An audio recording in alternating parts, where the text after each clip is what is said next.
As the widespread drought continues in the West, water restrictions are becoming more common. Just this week, the Bureau of Reclamation announced Lake Mead will be in a level 1 shortage for the first time ever. So what does this mean for folks who rely on that water? I want to bring in Dan Bunk with the Bureau. Dan, thank you so much for being here. Yeah, thank you, Adam. Good to be here. Great. So you are the chief for the Boulder Canyon office, which oversees the lower Colorado River. I want to start by asking, how serious is this drought for the region? The drought is serious. As most may have seen in the media recently, Lake Powell and Lake Mead, the two large reservoirs on the Colorado River system, are both at historically low levels. And they're projected to stay at those levels, at least for the time being, unless we were to see an improvement in runoff and hydrology. So you announced these new operating conditions for not only Lake Mead, but Lake Powell in southern Utah, as you just said. Explain what these different tiers actually mean. So under the operating agreements, there's different levels of reductions that start essentially at elevation 1090, but the shortage level occurs when Mead is below 1075. The way these different levels of reductions are set up is, as the lake level declines, these reductions increase.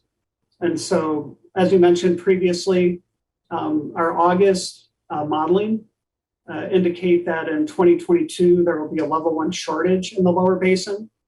That means that there's reductions to Arizona and Nevada, and under an agreement with Mexico, there's also a reduction to Mexico. But those are also coupled with what we call water savings contributions under a drought contingency plan for Arizona, Nevada, and under that agreement with Mexico.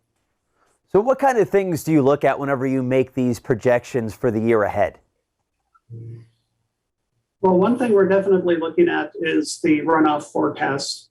We work really closely with an agency out of the National Weather Service called the Colorado Basin River Forecast Center.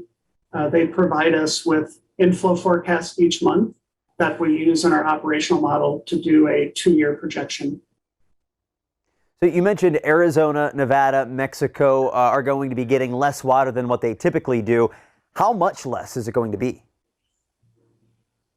Well, Arizona is most affected. That the reduction for Arizona combined with those water savings contribution is 18% of their annual allocation.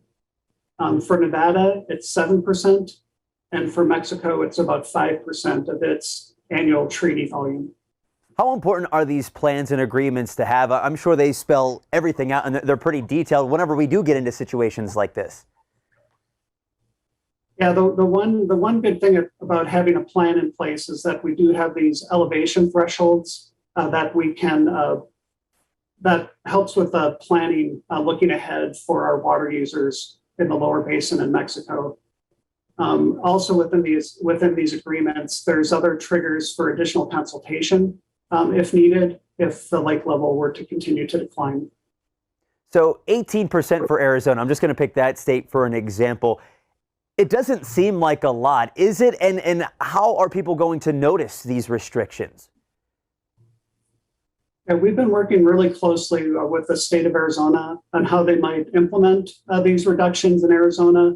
In particular, the Central Arizona project would be impacted by these reductions.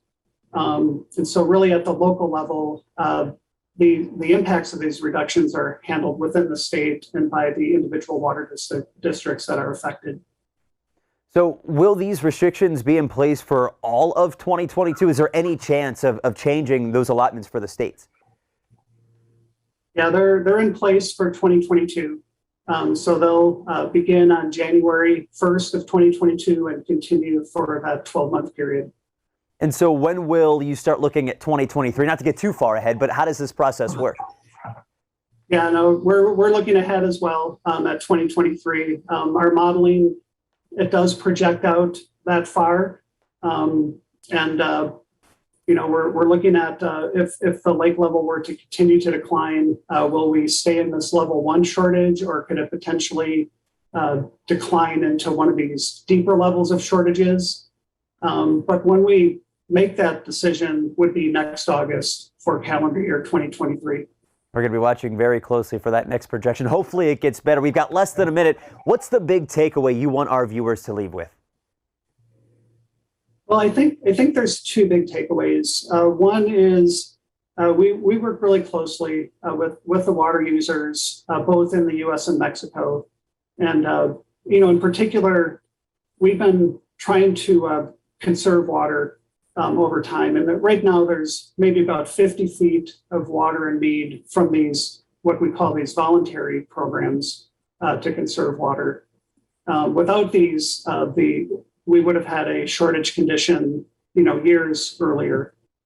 And also too, we really appreciate, the continued collaboration that we have with the states, the water districts, tribes, Mexico, NGOs, and other stakeholders.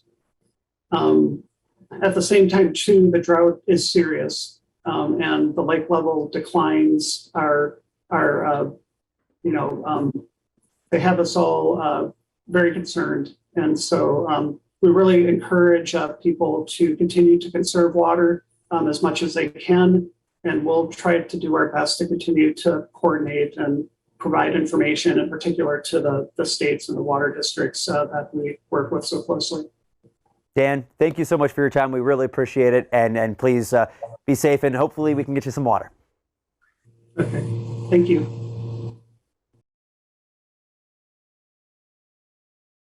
Hey, AccuWeather fans, if you want to see more videos like this one, check out some of our other ones right here. And if you like what you see, be sure to hit that subscribe button to stay tuned for more from AccuWeather.